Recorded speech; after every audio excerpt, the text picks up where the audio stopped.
Top Ten Erich, der most entertaining und einzig relevante Schweizer Streamer.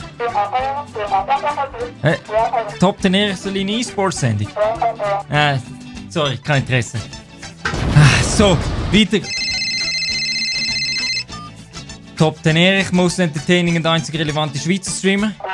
Was, bei UPC? Über wie viel reden wir? Ich bin schon auf dem Weg.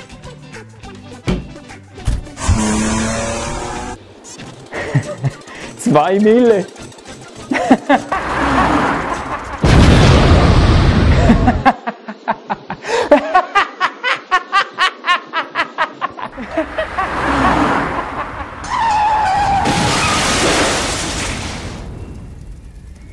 Das ist also UPC. Da holt jetzt zuerst mal der zukünftige Präsident und Weltherrscher sein Geld ab.